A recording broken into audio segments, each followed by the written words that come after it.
Hey everyone, welcome back to Radhika classes. तो भाई अब टर्म वन हमारा खत्म हो चुका है। कई बच्चों के टर्म वन के एग्जाम अभी एक दो पेंडिंग है यार, कंप्यूटर साइंस बायोलॉजी के एग्जाम पेंडिंग है।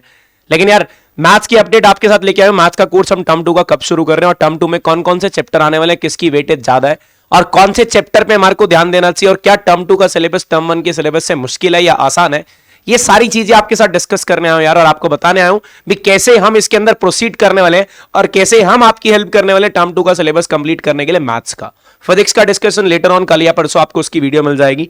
अभी फिलहाल मैथ्स की बात कर रहा हूं और मैथ्स में कौन सी डेट से हम अपना टर्म टू का सिलेबस शुरू करने वाले, क्लासेस किस टाइम होंगी, कौन कौन से चैप्टर हमारे पास आने, उन चैप्टर्स में क्या क्या चीजें होंगी, ये सारा डिस्कशन करेंगे यार। आज सिर्फ 10 से 12 मिनट का वीडियो होगा। इस 10 से 12 मिनट के वीडियो में आपको सारा कुछ बता दूंगा यार, टर्म टू में कैसे पढ़ना है, कैसे हमारी स्ट्रैटेजी रहेगी, कैसे हम अपने बोर्ड्स टर्म टू को टारगेट करेंगे। जो टर्म वन में गलतियां हुई, हमारे से हुई, आपसे हुई, उन टर्म वन की गलतियों को रेक्टिफाई कैसे करना है, ये सारा कुछ मैं आपके साथ डिस्कस करने वाला हूं यार। पहले आपको बताऊंगा कौन सा चैप्टर कितने मार्क्स का, किसकी क्या वेटेज है, किस पे ज्यादा ध्यान लगाना चाहिए, किस पे थोड़ा कम ध्यान लगाना चाहिए, क्या आसान है या डिफिकल्ट है, ये सब कुछ फिर क्लासेस के बारे में बताऊंगा। तो भाई बेसिकली हमारे कुल 6 चैप्टर है। Chapter number 7, chapter number 8, chapter number 9, 10, 11 and 13। ये जो चैप्टर है ये हमारे टर्म टू के सिलेबस के अंदर आने, ठीक है। और जो चैप्टर के नाम है, chapter number 7 integrals, chapter number 8 application of integral, chapter number 9 differential equation, 10 vectors, 11th 3 dimensional geometry and 13 this probability. ठीक है भाई।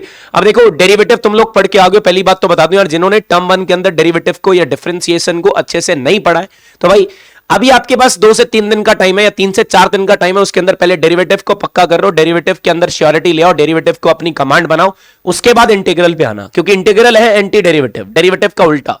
जब तक डेरिवेटिव नहीं आता तो इंटीग्रल को छू भी नहीं पाओगे, इंटीग्रल को आगे लेके नहीं जा पाओगे। तो अपना डेरिवेटिव पे कमांड बनाओ, 3-4 दिन लगातार डेरिवेटिव की वीडियोस देखो और डेरिवेटिव के चेन रूल, प्रोडक्ट रूल और क्वोशंट रूल, इस पे बहुत अच्छी कमांड होनी चाहिए, ठीक है। फिर उसके बाद आपका इंटीग्रल हो जाएगा और अगर इंटीग्रल हो गया, application of integral is going to be very very very easy, बहुत आसान होने वाला है। ये थोड़ा सा लेंथी चैप्टर यार, इसके अंदर 12 एक्सरसाइज आपको मिलने वाली है, 12 एक्सरसाइज आपको मिलेंगी। उसके बाद मिसलेनियस एक्सरसाइज आएगी, इसके अंदर आपको 2 एक्सरसाइज मिलेंगी, इसके अंदर आपको 2 एक्सरसाइज मिलेंगी। छोटा चैप्टर है, ज्यादा टाइम नहीं लगने वाला। मेन टाइम हमारा इंटीग्रल के ऊपर लगने वाला है, ज्यादा टाइम हमारा इंटीग्रल के ऊपर लगने वाला है। फिर डिफरेंशियल इक्वेशन आएगा, ये भी इसी का पार्ट है यार। इसके अंदर आपको इंटीग्रेशन और डिफरेंशिएशन आना चाहिए। बिना इंटीग्रेशन और डिफरेंशिएशन के आप differential equation, integration, application of integration नहीं कर पाओगे। इसके अंदर कुल आपकी 5 एक्सरसाइज है। कौन से डिलीटेड है, कैसे डिलीटेड है, बहुत जल्दी डिस्कस करूंगा। ये कुल आपके 18 मार्क्स बनेंगे। देखो आपको ये पता होगा, आपका जो टर्म 1 हुआ था वो 40 मार्क्स का हुआ था। आपका जो टर्म 2 है ना, जो ये टर्म 2 का एग्जाम होगा, ये भी 40 मार्क्स का होगा। 40 नंबर का आपका पेपर होगा। 40 नंबर में से 18 नंबर, लगभग 45% हमारा किसका है, कैलकुलस का पोर्शन है। कैलकुलस का पोर्शन, ये तीनों चैप्टर कैलकुलस के अंदर आते हैं। जैसे आपने कैलकुलस के 2 चैप्टर ऑलरेडी पढ़ लिए, जैसे डिफरेंशिएशन और एप्लीकेशन ऑफ डेरिवेटिव है जो। अब ये 3 चैप्टर कैलकुलस के हो रहे हैं, जिसके अंदर इंटीग्रेशन और डिफरेंशिएशन चलेगा, ठीक है। तो भाई 40 मार्क्स के पेपर में 18 नंबर का ये।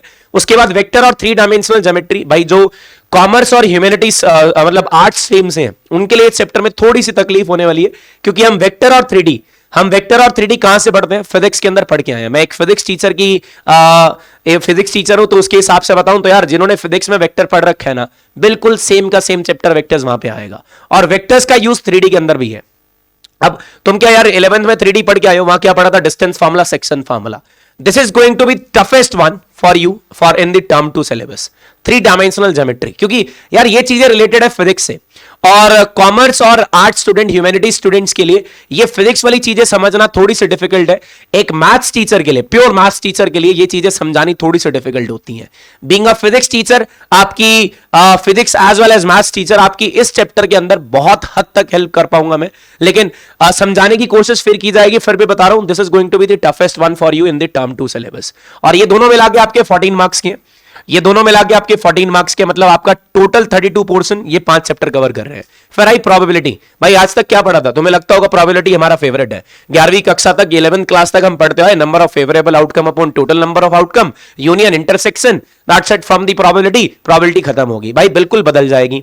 Conditional probability, multiplication theorem of probability, total theorem of probability, Bayes theorem, ये सब चीजें आने वाली है। मतलब सब कुछ पैटर्न अलग होगा, ठीक है। आसान हो जाएंगी अगर कंसेप्ट को समझोगे, कंसेप्ट को नहीं समझोगे दिक्कतें आएंगी। तो probability is also going to be a very important. 8 number की आपकी प्रोबेबिलिटी आने वाली है, तो इसका मतलब आपके टोटल 40 नंबर यहां पे इन 6 चैप्टर से कवर होंगे। पहले 3 चैप्टर 18 नंबर के, अगले 2 चैप्टर हमारे पास 14 मार्क्स के, अगला लास्ट चैप्टर प्रोबेबिलिटी हमारा 8 मार्क्स का। ठीक है, जितना आसान लगता है ना प्रोबेबिलिटी, उतना थोड़ा सा खतरनाक हो जाएगा। खतरनाक इन दी सेंस यार कंसेप्ट चेंज होंगे और नवी चीजें समझने में टाइम लगता है। समझाऊंगा बहुत बढ़िया तरीके से, बहुत अच्छे तरीके से उठाएंगे। एक क्लास में 2-2 3-3 क्वेश्चन उठा के, 4-4 5-5 क्वेश्चन उठा के बहुत बढ़िया तरीके से प्रोसीड करेंगे।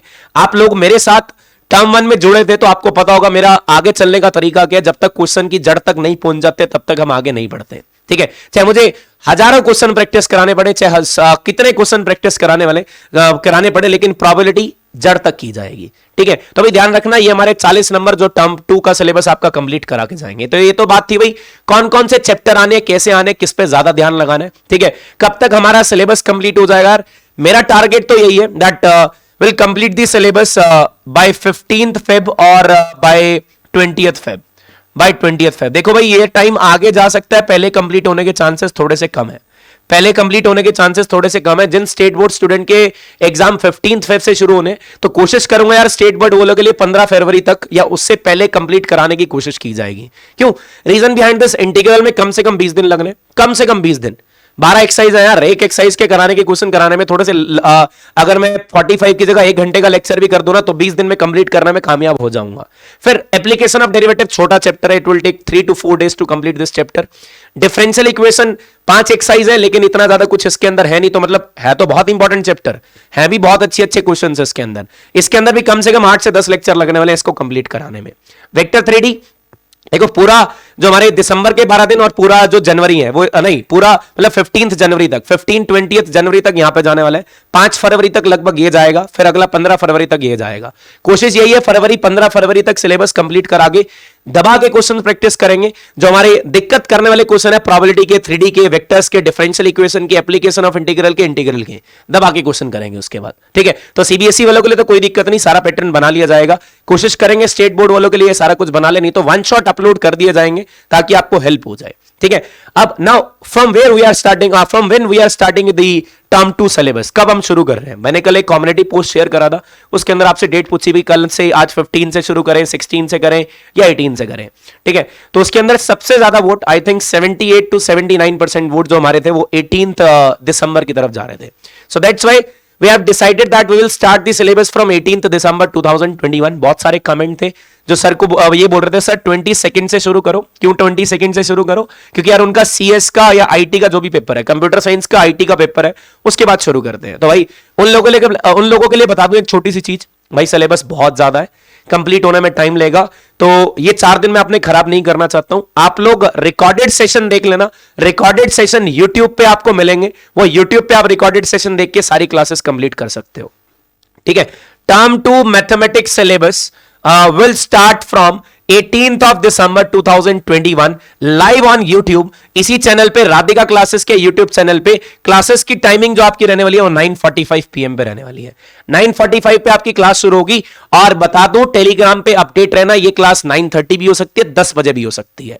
ठीक है, तो भाई टाइमिंग्स का मैं कुछ नहीं बताता, मैं चेंजेस करता रहता हूं थोड़े बहुत यार। वो चेंजेस आपको कैसे मिलेंगे वो टेलीग्राम पे आप लोग डाउनलोड करके उसके अंदर वहां पे चैनल को सब्सक्राइब करके आप वहां से पता कर लोगे भी टाइमिंग्स क्या चेंज हो रहे हैं। क्या मान लो किसी दिन मेरी तबियत खराब होने के कारण या किसी पर्सनल प्रॉब्लम के कारण अगर मैं क्लास कैंसिल करता हूं तो I will update you on Telegram. ठीक है, एक अच्छा सोर्स है यार मेरे लिए, जहां पे मैं बच्चों से इंटरेक्ट करके मतलब उनको अपने बारे में बता पाऊंगा यार मैं क्लास ले रहा हूं या नहीं ले रहा हूं या क्या चल रहा है उसके अंदर। ठीक है, और जरूरत पड़ी तो मैथ्स की क्योंकि मैथ्स का सिलेबस इस बार फिजिक्स से ज्यादा है, तो मैथ्स की एक्स्ट्रा क्लासेस ली जाएंगी, चाहे वो सैटरडे ली जाए, चाहे वो वीकेंड के किसी भी दिन संडे ली जाए या मॉर्निंग में ली जाए, कैसे भी ली जाए, तो वो क्लासेस ली जाएंगी ताकि आपका सिलेबस जल्द से जल्द कंप्लीट करके 40 आउट ऑफ 40 स्कोर करने की कोशिश की जाए। कुछ कमी यार मेरी तरफ से भी रही क्योंकि मुझे भी पैटर्न का नहीं पता था, अभी ऑब्जेक्टिव पैटर्न आएगा, ऑब्जेक्टिव क्वेश्चंस की प्रैक्टिस में कमी रही, पैटर्न के हिसाब से क्वेश्चन करने में कमी रही, कुछ आपकी कमी रही, आप लोग शुरू से नहीं जुड़े, आपकी प्रैक्टिस में कमी रही,